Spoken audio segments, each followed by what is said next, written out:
السلام علیکم ورحمۃ اللہ وبرکاتہ۔ سال نو کا جشن منا رہے ہیں آپ، نئے سال کے آغاز کی آمد کا استقبال کر رہے ہیں آپ۔ یاد رکھیں کہ آپ اپنے سال گزشتہ کے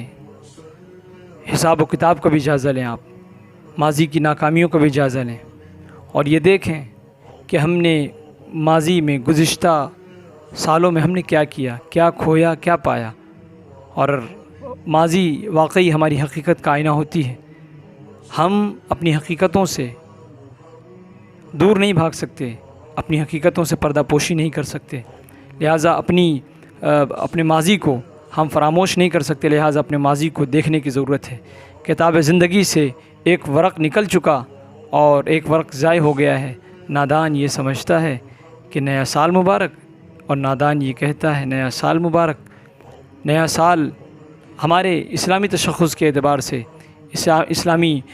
طرز عمل کے حساب سے، اسلامی اصول کے حساب سے ہمارا نیا سال تو محرم الحرام ہے، جہاں پر قربانی ہے، جہاں پر پاکیزگی ہے، جہاں پر حلال تصور دیا گیا ہے، جہاں پر اچھے کام کی ترغیب دی گئی ہے، جہاں پر ہر عمل پر اجر و ثواب کی بشارتیں دی گئی ہے، ہمارا وہ سال ہے۔ ہمارا یہ سال نہیں ہے جسے غیر اسلامی طریقے سے منایا جا سکے، جہاں پر رسوم کفار ادا کیا جائے، جہاں پر جو ہے وہ دھوکہ دھڑی، حرام اور نہ جانے کتنے خرافات سے کام کیا جائے، جہاں پر اللہ اور اس کے رسول کی ناراضگی ہو۔ اس سال کو ہم سال نہیں کہتے، اور اس سال کے سیلیبریشن کو ہم سیلیبریشن نہیں کہتے۔ اس سال کی آمد پر جو کچھ پوری دنیا عالم میں ہوتا ہے، ہم ان تمام تر جو ہے وہ برے رسم و رواج اور تہوار سے قطعی جو ہے متفق نہیں ہوتے، اور نہ ہمارا مذہب اسلام ہم کو اس بات کی اجازت دیتا ہے۔ میں بالخصوص نوجوانوں سے گزارش کروں گا کہ آپ نئے سال کی آمد کا جشن منا رہے ہیں، آپ منائیں، لیکن اپنے ماضی کو فراموش نہ کریں۔ آپ دیکھیں آپ نے کیا کھویا، کیا پایا، اور اپنے سال آئندہ کو صحیح طریقے سے منانے کی کوشش کریں، ذکر و دعا میں، فکر میں، اور ماضی کے تمام تر جو ہے وہ تمام تر ناکامیوں کو مد نظر رکھتے ہوئے کامیاب زندگی کے زینے پر قدم رکھنے کی کوشش کریں، اور اچھا بننے کی کوشش کریں، نیک بننے کی کوشش کریں، صالح بننے کی کوشش کریں، وہ کام کریں جس سے اللہ اور اس کے رسول راضی ہوں۔ یہی جو ہے وہ ہمارے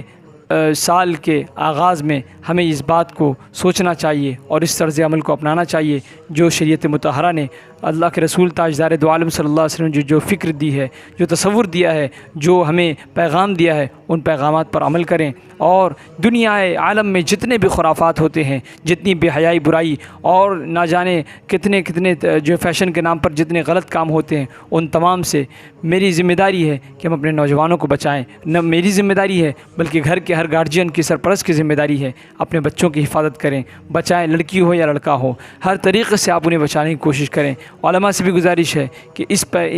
جو ہے ان تمام باتوں پر اپنے قوم کی اصلاح کی خاطر اپنے زبان کو کھولیں، اور میری گزارش ہے حکمرانوں سے بھی کہ ان تمام چیزوں پر جو اس 31 نائٹ کے نام پر جو فیشن اور جو رسم و رواج اور تہوار وغیرہ جو منائے جاتے ہیں، اس پر پوری طریقے سے کنٹرول کیا جائے، تاکہ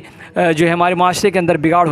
ہمارے معاشرے کو بگاڑ ہونے سے بچایا جائے، ہمارے معاشرے میں بگاڑ ہونے سے اور ہمارے معاشرے کو بے ترتیبی سے بچایا جائے، ہمارے معاشرے کو خرافات سے بچایا جائے، ہمارے معاشرے کو جو ہے ناپاکی سے بچایا جائے، ہمارے معاشرے کو گناہ سے بچایا جائے، ہمارے معاشرے کو کرائم سے بچایا جائے۔ انہی اصول پر اگر عمل کیا جائے گا تو انشاءاللہ ہماری دنیا بھی سنور جائے گی اور آخرت بھی سنور جائے گی۔ میں دنیا عالم کے دیگر مذاہب کے ماننے والوں کو بھی اس بات کا پیغام دیتا ہوں کہ وہ کام کریں جس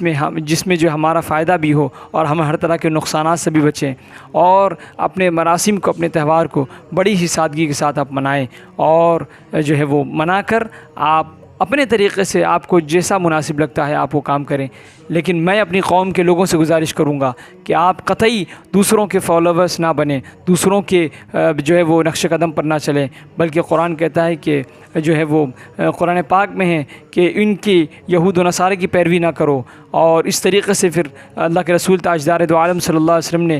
حدیث پاک کا مفہوم ہے من تشبہ بقوم فہو منہ، جو جس قوم کی شباہت اختیار کرتا ہے اس کا حشر انہی کے ساتھ ہوگا۔ لہٰذا ہم مسلمان ہیں، ہمارا تشخص مسلمانی ہے، ہمارا تہذیب مسلمانی ہے، ہماری کلچر مسلمانی ہے، ہماری ثقافت مسلمانی ہے۔ لہٰذا ہمیں چاہیے کہ ہم اسلام کے ہر اصول کو اپنائیں، اور موقع آ جانے سے اسلام کے اصول کو توڑیں نہ، بلکہ اللہ کے رسول تاجدار دو عالم کی زندگی ہی ہمارے لیے بہترین نمونہ ہے، ان کے اقوال و افعال، ان کے جلوت و خلوت ہمارے لیے جو ہے وہ مستقبل کا آئینہ ہے، اور ہمیں اللہ کے رسول سے زیادہ ہمارے یہاں کوئی عزیز نہیں ہے۔ اس لیے ہم اللہ کے رسول کے ہر فرامین پر عمل کریں گے، اور اللہ کے رسول کے فرامین پر عمل کر کے اللہ کو خوش کریں گے، اپنے دنیا اور آخرت کو سنواریں گے، اور اسی میں ہماری بھلائی ہے۔ اللہ تبارک تعالی ہم سب کو توفیق عطا فرمائے۔ السلام علیکم۔